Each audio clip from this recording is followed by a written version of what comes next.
और अर्जुन भ्रमण पर निकले थे तो उन्होंने मार्ग में एक निर्धन ब्राह्मण को भिक्षा मांगते हुए देखा। अर्जुन को उस ब्राह्मण पर दया आ गई, इसलिए उन्होंने उस ब्राह्मण को स्वर्ण मुद्राओं से भरी एक पोटली दे दी। स्वर्ण मुद्राओं की पोटली पाकर वो ब्राह्मण प्रसन्नता पूर्वक अपने सुखद भविष्य के सपने देखता हुआ अपने घर की तरफ लौट चला था।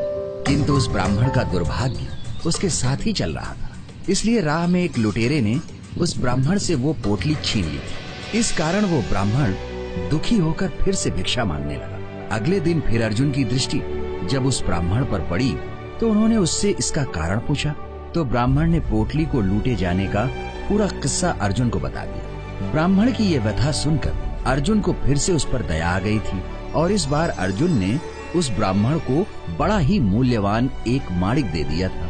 अपने घर आकर ब्राह्मण ने उस माणिक को एक पुराने घड़े में छुपाकर रख दिया।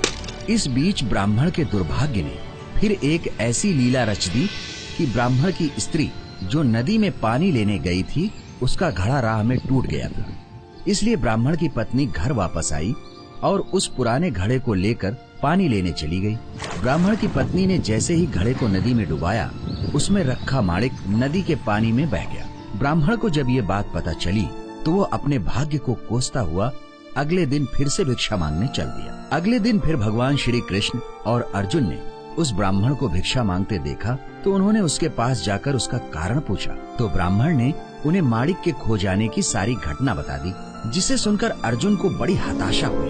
तब भगवान श्री कृष्ण ने अर्जुन से कहा कि जब तक इसका भाग्य नहीं पलटेगा तब तक इसके जीवन में सुख नहीं आ सकता है। ये कहकर भगवान श्री कृष्ण ने उस ब्राह्मण को 2 पैसे दान में दिए और आगे बढ़ गए। ब्राह्मण अपने घर जाता हुआ ये सोच रहा था कि प्रभु ने उसे इतना तुच्छ दान क्यों दिया, प्रभु की ये कैसी लीला है।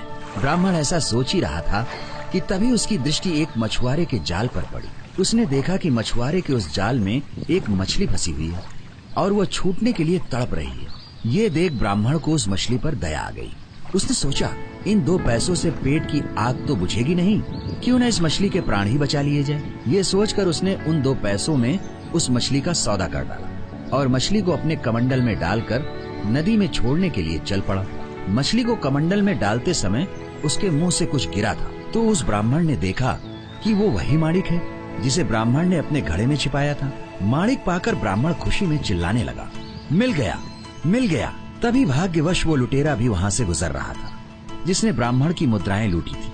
उसने ब्राह्मण को मिल गया चिल्लाते हुए सुना तो वो भयभीत हो गया। उसने सोचा ब्राह्मण उसे पहचान गया है और इसलिए चिल्ला रहा है, अब ये जाकर राज दरबार में उसकी शिकायत करेगा। इस डर से वो ब्राह्मण के पास आकर रोते हुए क्षमा मांगने लगा और उसकी लूटी हुई सारी मुद्राएं भी उसे वापस कर दी। दोस्तों, इस घटना पर भगवान श्री कृष्ण ने अर्जुन से ये कहा था कि उस ब्राह्मण को जब तुमने थैली भर स्वर्ण मुद्राएं और मूल्यवान माणिक दिया तब उसने मात्र अपने सुख के विषय में सोचा था, किंतु जब मैंने उसको 2 ही पैसे दिए तब उसने दूसरे के यानी एक मछली के दुख के विषय में सोचा था। इसलिए जब आप दूसरे के दुख के विषय में सोचते हैं, जब आप दूसरे का भला कर रहे होते हैं, तब आप ईश्वर का कार्य कर रहे होते हैं और तब ईश्वर आपके साथ होते हैं और जिसके साथ ईश्वर होते हैं उसका भाग्य भी पलट जाता है। दोस्तों, हमारी ये कहानी आपको कैसी लगी हमें अपने कमेंट्स में जरूर बताइएगा और साथ ही हमारे इस वीडियो को भी शेयर करना और हमारे इस चैनल को सब्सक्राइब करना भी मत भूलिएगा।